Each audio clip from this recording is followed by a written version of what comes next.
Life seemed perfectly ordinary with my husband, Ryan. Our evening routine, his light snoring, our shared love for board games on Sunday afternoons. But it all changed one night when I caught him taking late-night calls with a woman named Clara. He assured me she's just a friend, but my gut told me otherwise. As I delved deeper, I uncovered debts, poker games, a formidable Russian named Voronov, and a web of deceit. From high-stakes poker tables to the dark underbelly of the gambling world, join me on this roller coaster journey of betrayal, revenge, and the lengths one will go to save what's dear to them. Every marriage has its secrets, but nothing prepared me for this.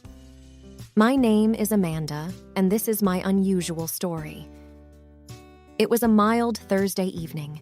I was curled up on the couch with my cat, Whiskers, engrossed in the latest episode of my favorite crime drama. The apartment was dimly lit, with the orange glow from the television casting shadows on the walls. The muted hum of the city outside only added to the cozy ambiance. But that ambiance was shattered when I heard it. My husband Ryan's phone vibrating on the kitchen counter. I glanced at the clock. 2:37 a.m. Who calls at this hour? I thought to myself. The hairs on the back of my neck stood up. Ryan was in the shower, probably unaware of the call. Curiosity got the best of me. I walked over, and the screen displayed unknown caller.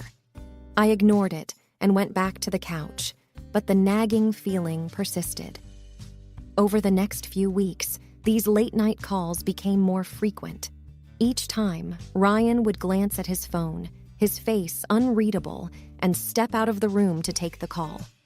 Every time I asked who it was, he'd say, "Oh, just an old friend catching up." But there was something off about his demeanor. The confident, easygoing man I knew seemed to be replaced by someone edgy, almost secretive. I felt it, that unsettling knot in my stomach. Suspicion started to creep in. One morning, as I was getting ready for work, I found a tiny note in his jacket pocket. "Meet me at the park, 8 p.m. No name, no explanation.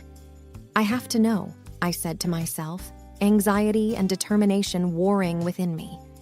I decided to take things into my own hands. Revenge? No, not yet. But if he was playing games, I was ready to play them tenfold. It was a risk, but I knew I needed evidence. So I borrowed a voice-activated recorder from a tech-savvy friend and hid it under our bed, hoping to catch one of their conversations. Days went by, and finally, on a rainy Tuesday evening, the recorder caught something. Ryan's voice, sounding almost desperate. "I can't keep doing this. It's not right. She's my wife. She doesn't deserve this." A female voice, cold and unfamiliar, responded, "You owe me, remember? You either continue or things will get ugly." My heart pounded, blood rushing to my ears. Who was this woman? What did Ryan owe her? So many questions swirled in my head. Revenge wasn't just a fleeting thought now. It was turning into a burning need. I was ready to turn the tables on whoever was trying to ruin my marriage. But first, I needed a plan. The need for answers was overwhelming. Every second that passed was torture, not knowing what secret my husband was keeping, not knowing who this mysterious woman was. My once peaceful home now felt like a ticking time bomb. I had to act. I need allies, I thought, turning to my close circle of friends, Jenny and Mark. They'd stood by me through thick and thin, and I trusted them implicitly. I played the recording to them, and their reactions mirrored my own shock and anger. Jenny, ever the planner, said with a steely look, "We're going to find out who this woman is and what she wants." Mark, the tech guru of our trio, suggested we trace the unknown calls.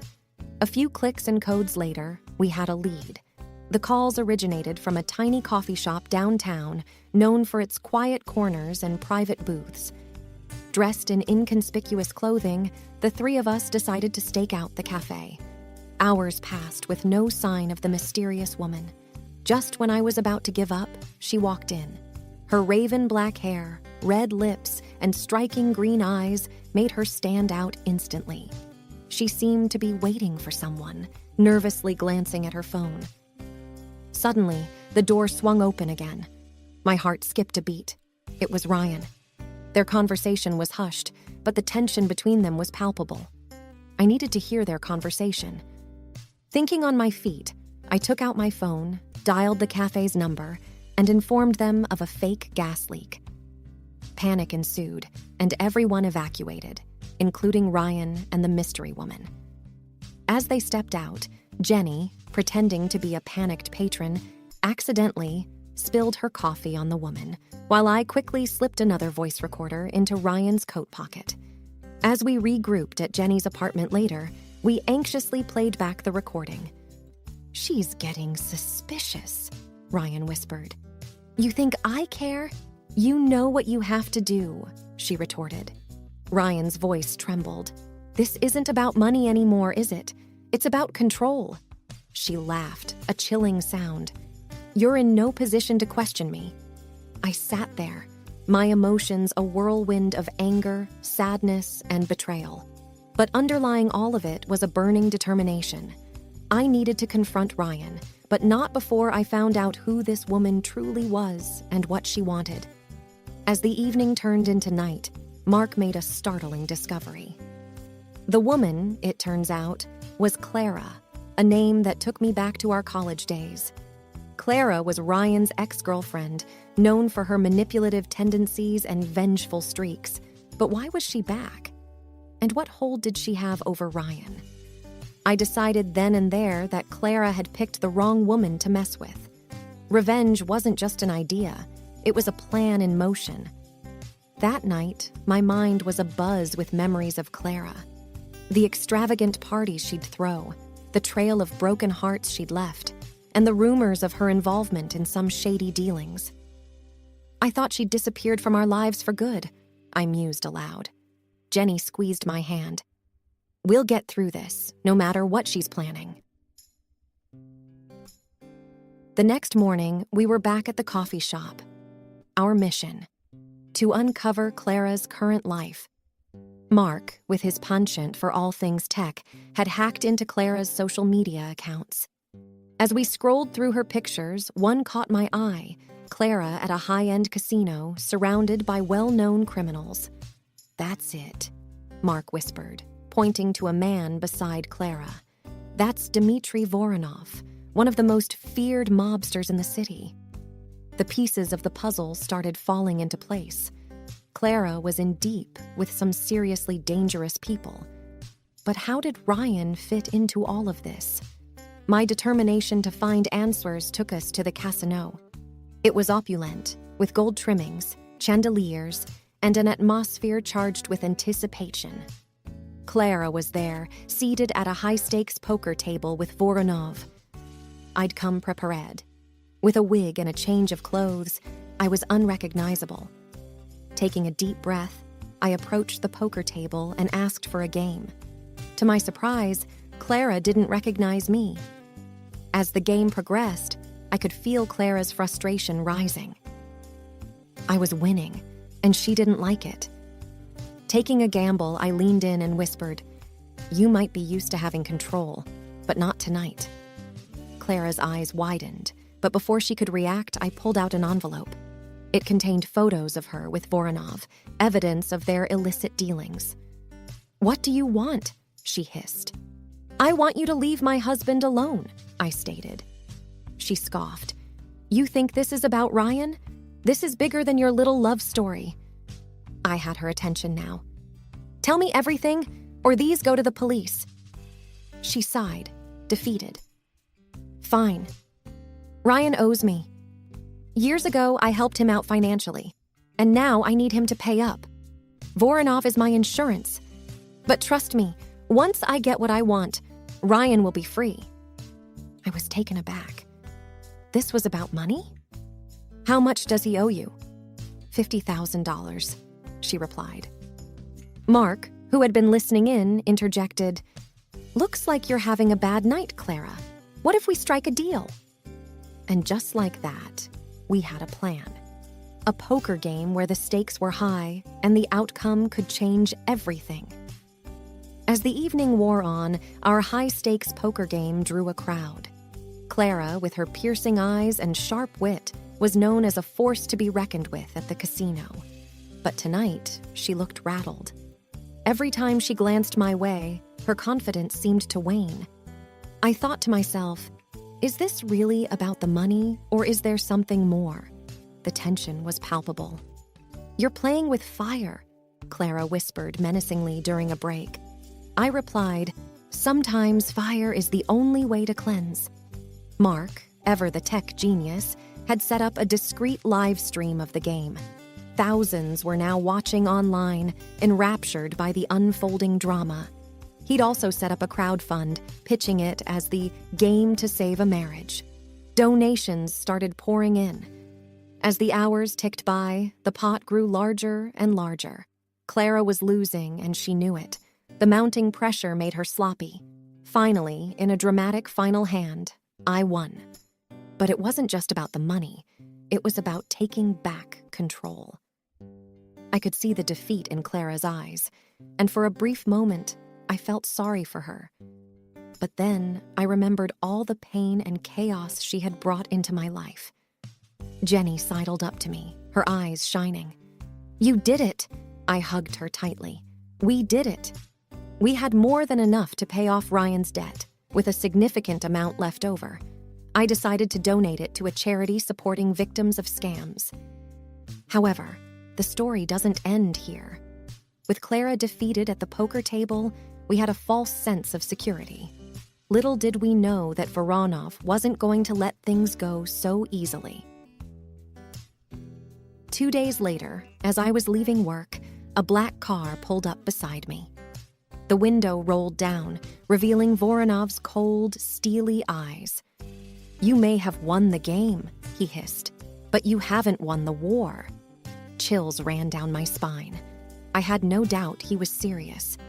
"I suggest you pay back every penny," he continued, "or your dear husband will pay the price." I was stunned. This had gone far beyond a simple debt. It was personal, and Voronov was out for revenge. That night, my mind raced as I considered our options. Going to the police seemed the obvious choice, but would they be able to protect us from someone as powerful and well-connected as Voronov? What had Ryan gotten us into? As I lay in bed, a plan began to form. If we were going to get out of this, we needed to be strategic and use the element of surprise.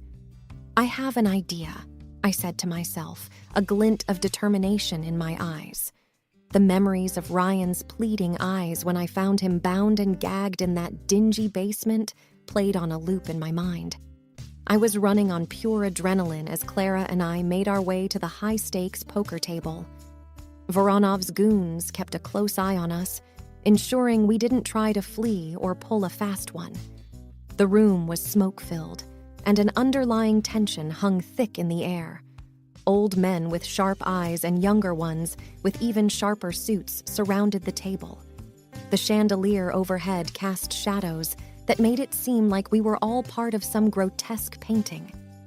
"She's just a friend," Ryan's words echoed in my mind. It seemed surreal that all this chaos stemmed from a woman who was supposedly just a friend. "Welcome to the table, Mrs. Ryan," sneered Voronov, wearing an obnoxious gold suit that screamed mobster. The stakes? Enough money to clear Ryan's debts and my husband's life.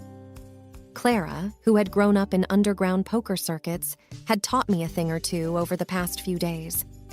But nothing can truly prepare you for a game where your husband's life is on the line. Chips were tossed, cards were dealt, eyes darted. "You got this," I whispered to myself, trying to calm my racing heart.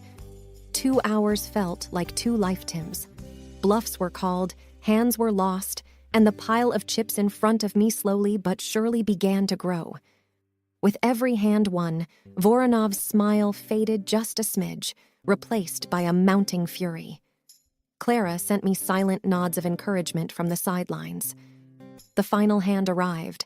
I had a pair of queens. Betting went around the table. Voronov raised the stakes, trying to intimidate me into folding, but I saw the briefest flash of doubt in his eyes. He was bluffing. I pushed all my chips to the center of the table. All in. The room was silent. Voronov sneered. "You think you can beat me with a mere pair of queens?" He laid out his cards, a pair of tens. The room erupted in gasps and mumbled conversations. The stack of money in the middle of the table was pushed towards me. Voronov, furious and embarrassed, stormed out with a trail of goons behind him.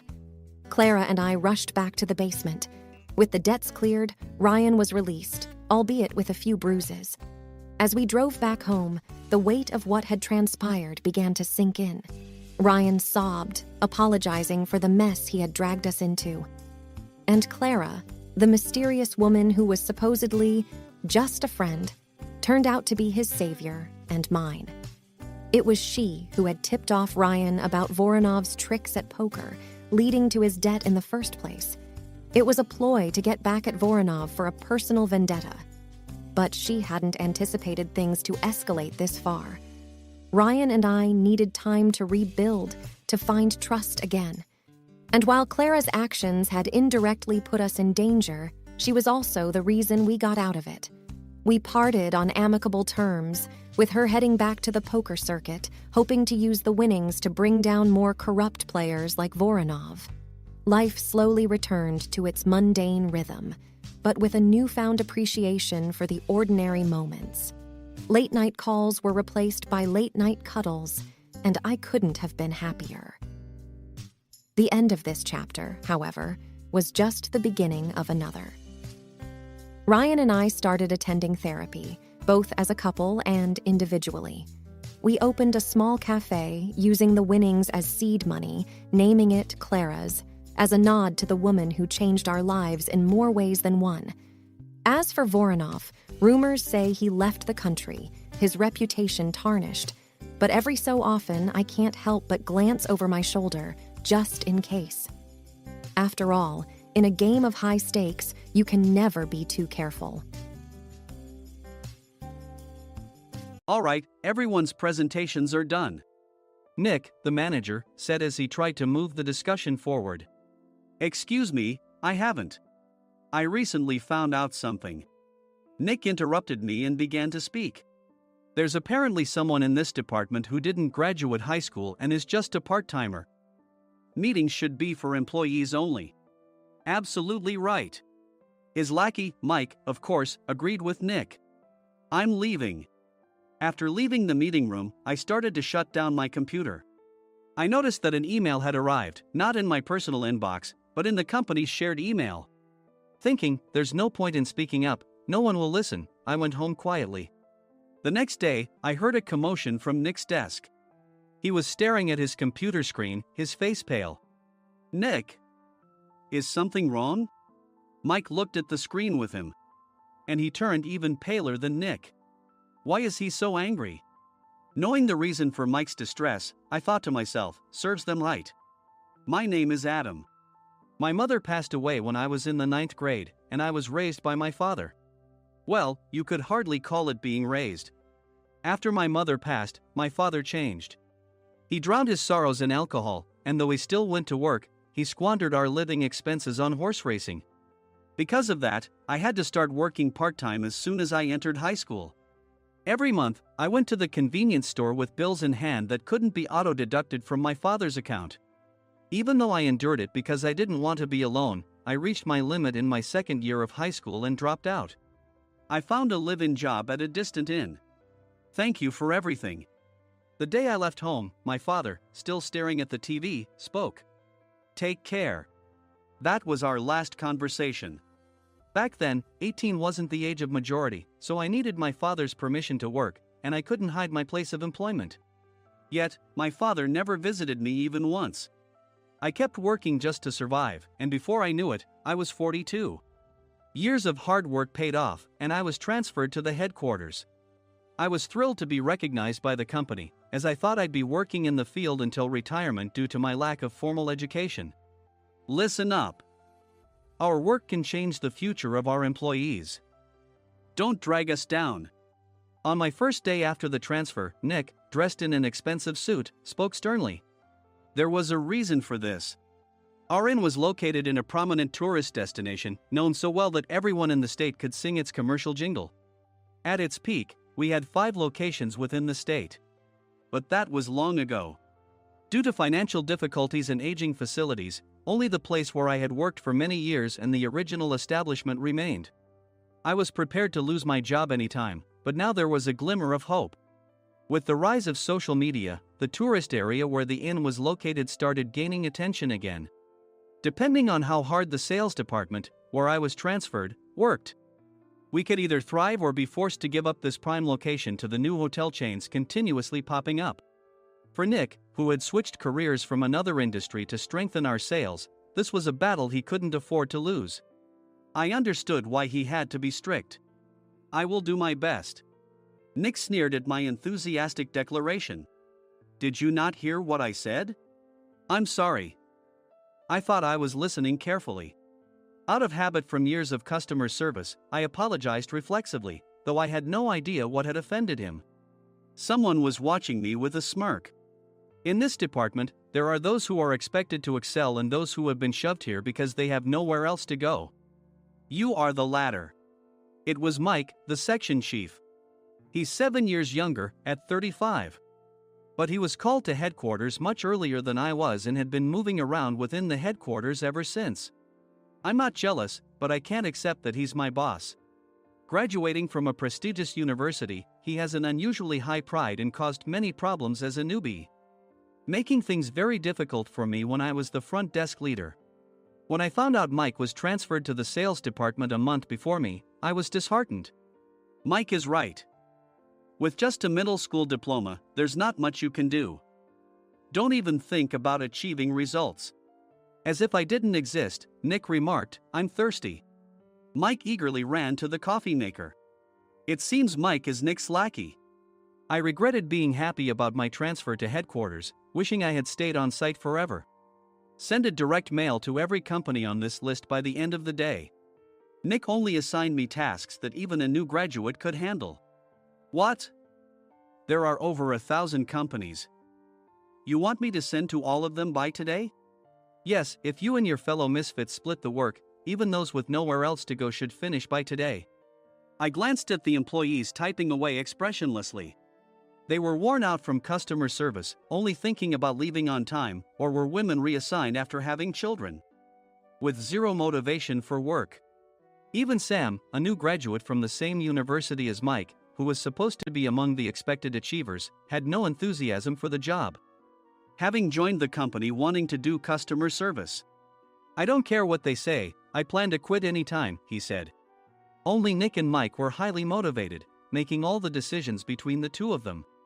I originally only wanted to work at the inn to survive and had no particular attachment to this job. I swallowed my words, thinking I had no right to reprimand them. About a month after the transfer, Nick told us with a frustrated look. To commemorate the 50th anniversary, we've decided to create a plan exclusive for one group per day. Originally, Mike and I were supposed to come up with it, but our president, Mr. Thompson, insists on hearing everyone's opinions. So, you all get a chance. As Nick explained, Mike began handing out prints. Make sure not to embarrass Nick. If your ideas are half-baked, you'll have to redo them. It seemed that they had printed his handwritten notes by Mr. Thompson, which included several questions and a section for free responses. It made sense why Nick had to seek our input, given that all responses had to be submitted to Mr. Thompson. We were given a week to think about it, and a meeting was scheduled to compile our ideas. My plan is to let guests enjoy both the old and modern America. Nick began the presentations. Guests would watch a master confectioner at a nearby traditional sweet shop make sweets in front of them. The welcome drink would be premium tea in a bottle. Nick's plan was certainly attractive. After his presentation, Nick called on us to present in the order we were seated. Just as I stood up for my turn. All right, everyone's presentations are done. Excuse me, I haven't. I recently found out something. Nick interrupted me. There's someone in this department who didn't graduate high school and is just a part-timer. He was likely talking about me. I joined the company as a part-timer and was made a full-time employee when I turned 20.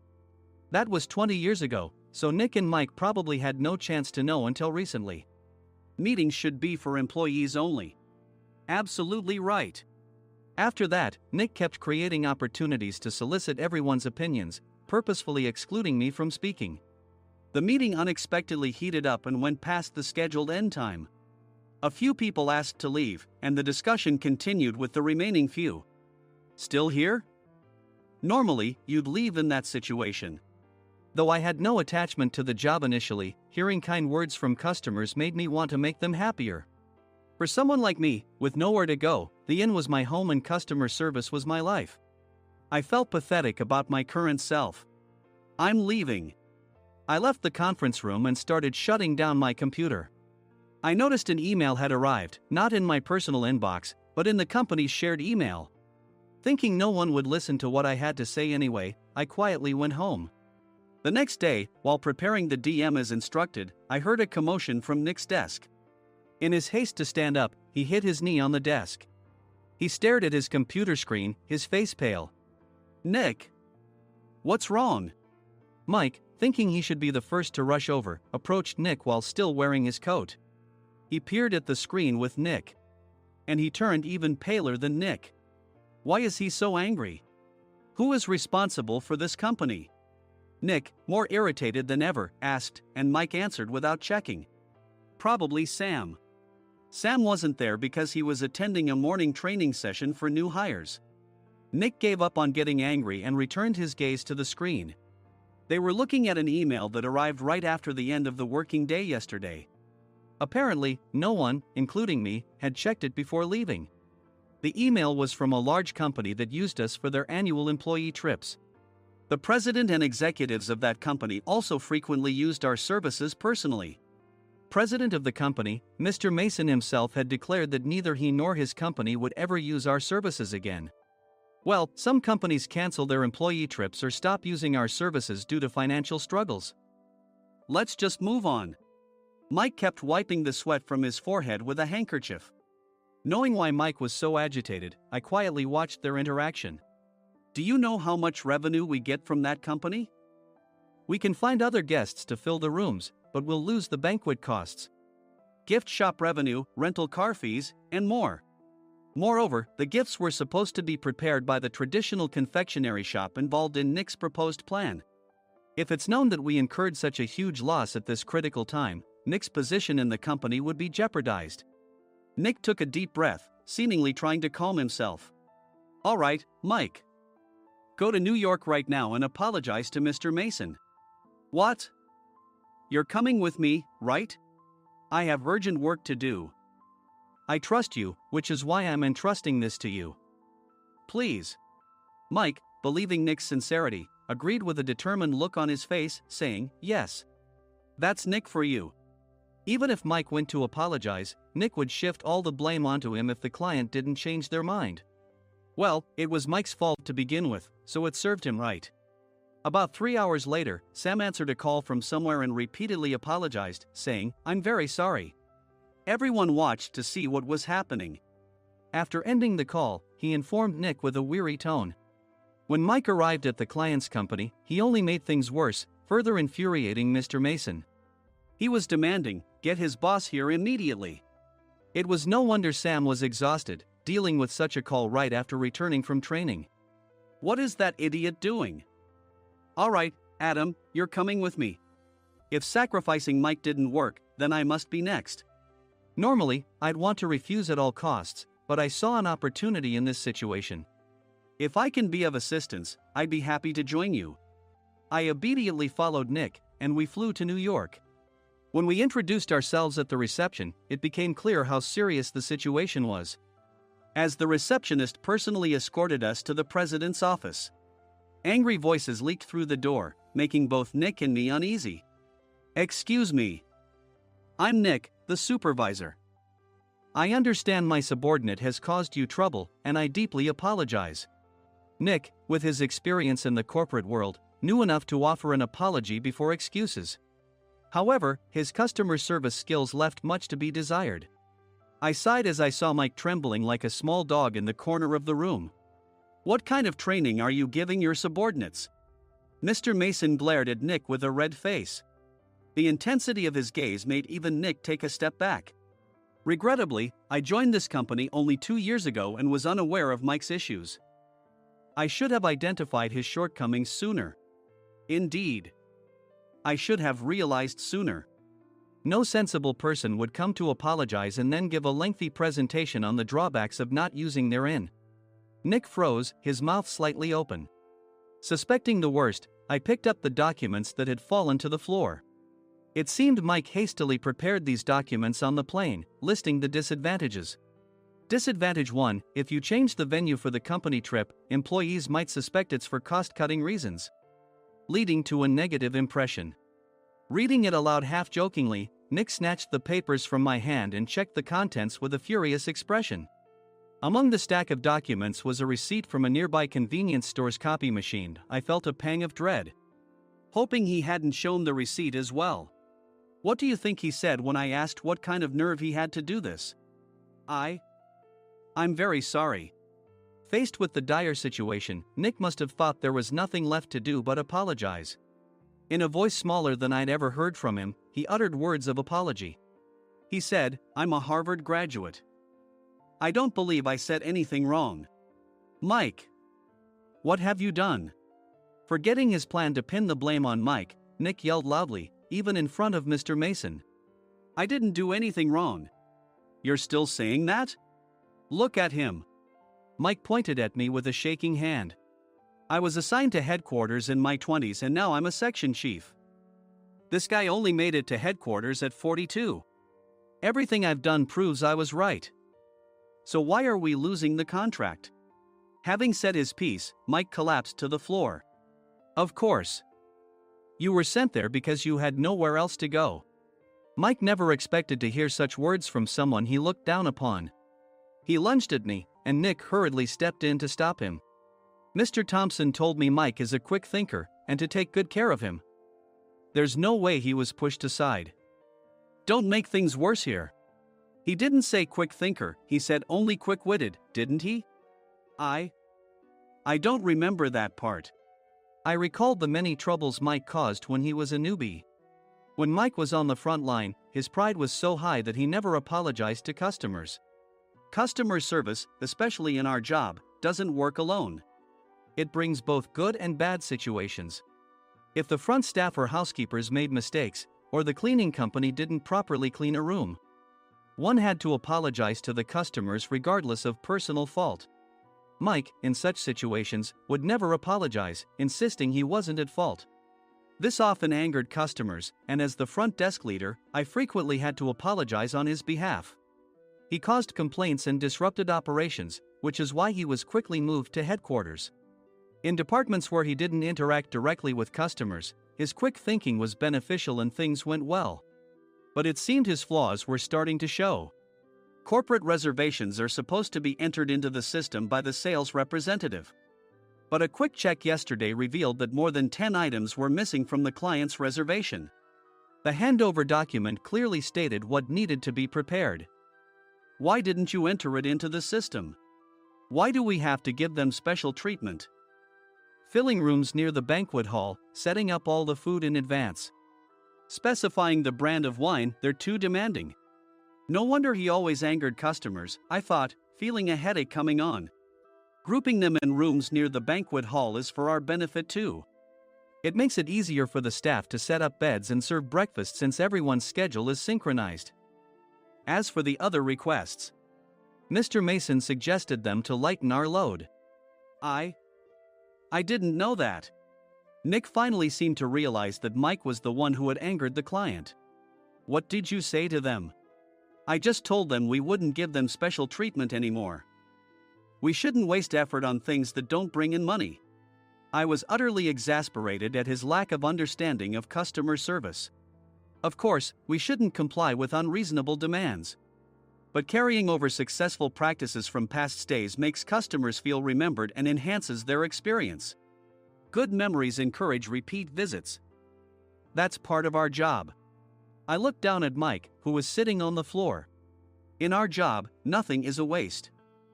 Mr. Thompson likely moved you to the sales department, hoping you'd finally understand this. How do you think he feels now that you failed to meet his expectations? Mike, tears in his eyes, fled the president's office. I was amazed he still hadn't apologized. You have it tough, Adam.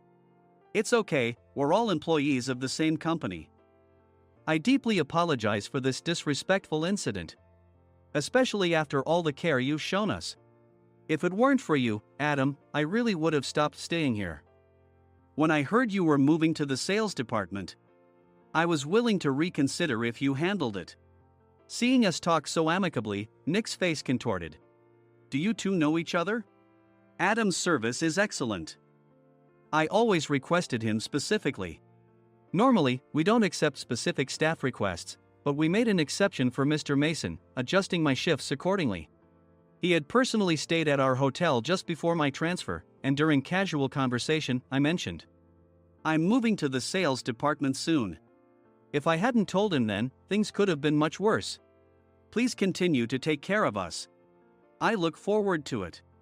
On the return flight, Nick awkwardly offered me a can of beer. It's still working hours. Of course, I had no intention of forgiving him for a single beer. Nick might try to pin everything on Mike and avoid any consequences. While pondering this, a startling fact came to light. Nick, the tea bottles for the plan have arrived.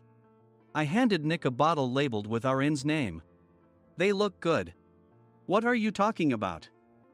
These are plastic bottles. I had assumed we would use the trendy, high-end bottling tea. But what arrived were ordinary plastic bottles of tea with customized labels. The only unique aspect was the label, which had the inn's name, making it look customized. Upon further investigation, I discovered that a substantial amount of money was set to be paid to the tea company. It was priced like bottling tea. Does this plastic bottle really cost $100 each?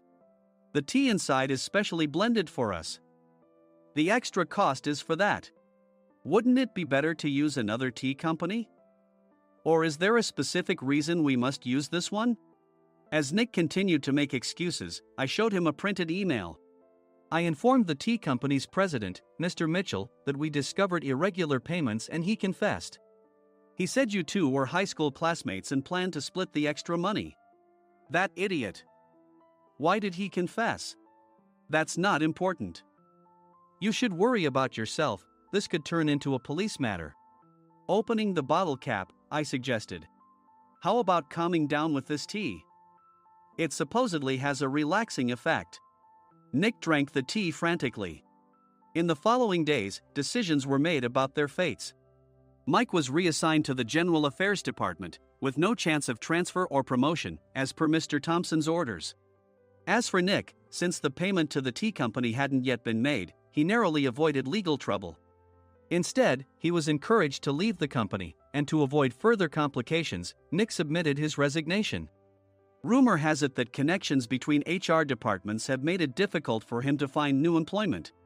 Even though it was good to have those two gone, something unexpected happened in the sales department. Everyone became motivated and united in refining the 50th anniversary plan. In the end, my plan was adopted. We collaborated with the Tourist Information Center to provide personalized guides. The plan, tailored to the number of guests, was truly special for the 50th anniversary. Hey, is Adam's family coming to stay? I immediately booked that special plan for my family. Sam noticed it on the reservation list and quickly picked up on it.